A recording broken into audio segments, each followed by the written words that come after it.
Oi, ontem eu vi um vídeo incrível da Valdo Dizascope falando sobre procrastinação.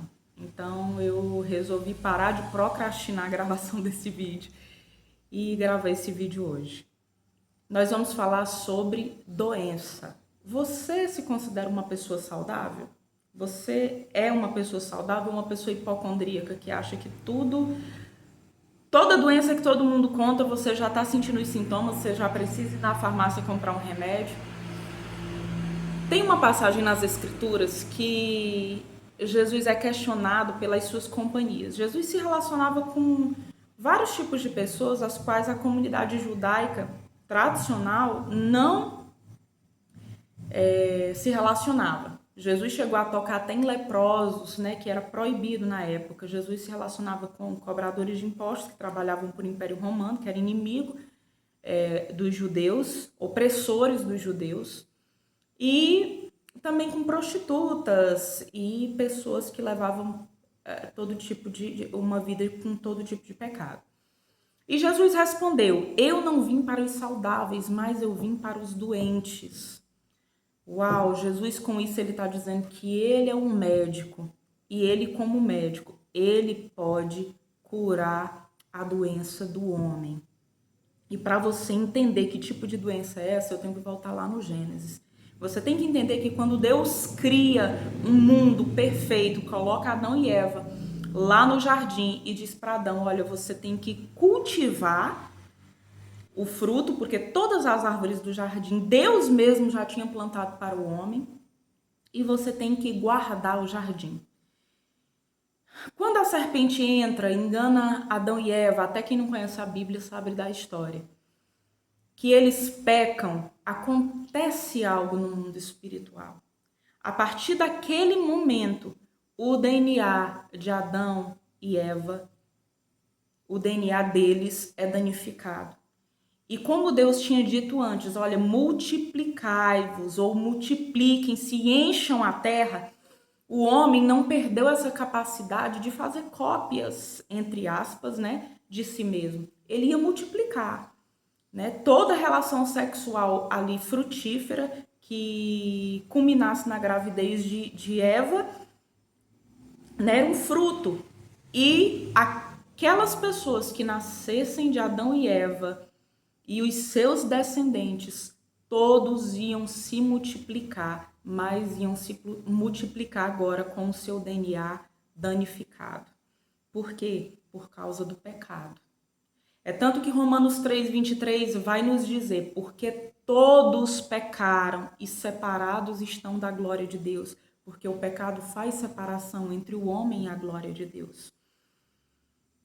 Então, a doença a que Jesus se referia era essa, o pecado do homem, né, que veio através da iniquidade do homem. Né? Em outro vídeo, eu posso fazer um vídeo sobre iniquidade e pecado, a diferença, por que a iniquidade veio antes do pecado. Mas agora a gente não vai entrar nesse mérito, eu quero que você entenda isso. Que não é uma questão de ser bom, de fazer coisas boas, não é uma questão de obras, não é uma questão de caráter. Ah, mas fulano, ele nem acredita em Deus e ele faz obras sociais, ele leva roupas para quem não tem, ele leva calçados, ele é uma pessoa muito desapegada, ele ajuda, alguém está precisando, não tem transporte, está precisando ir no hospital, ele vai e ajuda.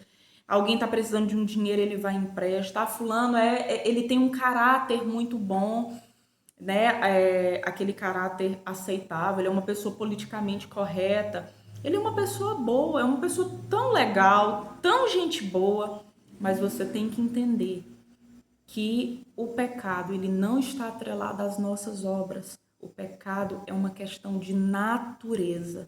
E por ser uma questão de natureza, virou uma questão de herança. Porque todos os homens que nasceram depois de Adão e Eva, que vieram da descendência dele, porque eles foram o primeiro casal, eles herdaram a morte. O homem foi criado para ser eterno. É tanto que a árvore da vida estava plantada no jardim. E Deus, por um ato de amor, expulsou Adão e Eva do jardim do Éden, porque depois de pecado, se eles tivessem comido da árvore da vida, aí eles iriam ser eternamente pecadores, não haveria mais jeito para eles. Aí Deus manda Jesus, que é chamado de último Adão ou segundo Adão. Por quê? Porque a semelhança de Adão antes de pecar, que foi feito pela obra das mãos de Deus, Jesus também foi gerado pelo Espírito Santo dentro do ventre da sua serva Maria. E a partir desse momento, Jesus, quando nasce, cresce, aos 30 anos de idade, inicia o seu ministério. E a partir daquele momento, pregando uma mensagem de arrependimento, à semelhança de João Batista, que foi o seu precursor, que veio antes dele. Então, Jesus, ele é o segundo ou último Adão, porque as pessoas que fossem geradas por Jesus seriam cópias, né? Iriam se multiplicar, assim como Adão e Eva multiplicaram uma geração, mas por conta do pecado que já estava no seu DNA, multiplicaram uma geração pecaminosa. Aquelas pessoas que seriam nova criação, ou seriam criadas de novo, não carnalmente, mas pelo seu espírito, uma nova criação no seu espírito, por meio de Jesus e somente por meio de Jesus, porque ele foi gerado sem pecado, seriam o quê? Iriam se multiplicar novas criaturas, pessoas sem pecados no seu espírito, pessoas com poder para vencer o pecado. Mas para que isso aconteça, nós temos que entender que nós precisamos nos arrepender. Nós não podemos pular a etapa do arrependimento. E arrependimento é metanoia, do grego metanoia, mudança de mente. Eu tenho que entender que nada do que eu faça, por melhor pessoa, por mais bela pessoa, por mais bondosa, por mais caridosa, por não fazer mal a ninguém, eu não consigo voltar a esse lugar de intimidade e comunhão com Deus, perdido lá no Éden. Eu não consigo. Por quê? Porque o pecado faz uma separação de Deus, uma separação da sua glória, uma separação da convivência com Ele. Eu tenho que entender isso. Mas a partir de Jesus, quando eu me arrependo, quando eu mudo a minha mente, quando eu entendo que é uma questão de natureza e que se eu morrer, né, separado de Deus, eu vou para o inferno, se eu entendo isso e eu entendo que todas as minhas obras são más, a palavra de Deus nos diz que as nossas obras de justiça são como trapos de imundícia. E esses trapos de imundícia a que o profeta se referiu, inspirado pelo Espírito de Deus, são os panos, aqueles panos que a mulher usava na época da sua menstruação. Então, são trapos de imundícia. Todo ato de justiça nosso, de bondade nossa, são trapos de imundícia. Está impuro, está com sangue. Então, eu preciso me arrepender, você precisa se arrepender. A doença já veio no nosso DNA, a doença espiritual.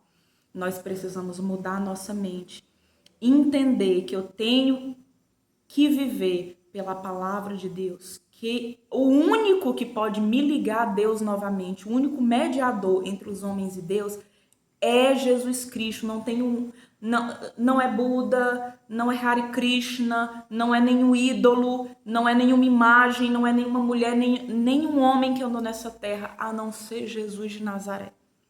Ele é a porta para entrar no aprisco das ovelhas, para ser ovelha dele, ovelha do pasto dele.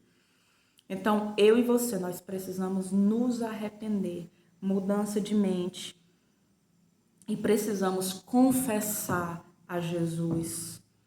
Nós precisamos entender que sem Ele é impossível voltar a esse lugar de intimidade. Mas quando nós entendemos em arrependimento e confissão, porque a palavra de Deus diz que com o coração se crê, né? Com o coração se crê e com a boca se confessa, ou seja, se declara para a salvação. Quando eu entendo isso, Jesus Cristo passa a ser o meu Senhor, o teu Salvador. E a partir disso, o Espírito Santo passa a habitar em você, te faz uma nova criatura. E todo aquele Éden, sabe aquele Éden que estava lá na criação, que Adão e Eva desfrutaram por um tempo? Ele vai construir esse lugar de Éden dentro de cada uma das pessoas que entenderem isso, que entregarem verdadeiramente a sua vida para Jesus. Que passarem por arrependimento, mudança de mente, conversão, voltar. Eu estava indo por um caminho, mas eu volto para o caminho que é o próprio Jesus. Ele diz, eu sou o caminho, a verdade e a vida. Então esse Éden dentro de mim é o lugar onde o Espírito de Deus pode habitar. Porque quando Deus visitava o homem na viração do dia, algumas pessoas acham que essa viração do dia é quando dá 6 horas da tarde. Tem até algumas músicas, né, com esse tema, com esse título, se referindo a esse lugar de intimidade. Só que se você for pegar o original no hebraico, lá está dizendo ruach, né? Eu não sei se a pronúncia é essa mesmo, mas tá falando de vento, Então, quando vinha o vento, né, era o momento que Deus visitava eles. Uma referência ao Espírito Santo, que é tido como um vento, como sopro, dentre outras formas de se intitular o Espírito Santo. Então, a pessoa do Espírito Santo passa a habitar dentro daqueles que entendem isso. E ele passa a ser o quê? O lugar do jardim, o lugar de intimidade. É pertinho, é dentro daqueles que entenderam isso, entregaram sua vida para Jesus, que se arrependeram. Se você entendeu isso, se você entendeu essa explicação, se o Espírito Santo tocou em você para te convencer de que a sua natureza é pecaminosa e que independe de qualquer coisa que você possa fazer de bom, que por você mesmo você não pode restaurar a comunhão com Deus só através da pessoa de Jesus. Eu quero que você repita uma oração comigo. Feche os seus olhos. Senhor Jesus, eu te agradeço por tudo que o Senhor vai fazer através dessa oração na vida de cada pessoa. Agora eu quero que você repita. Pai, eu entendo que a questão do meu pecado é uma questão de natureza. E eu entendo que nada de bom que eu já fiz até agora serviu para nada diante de ti.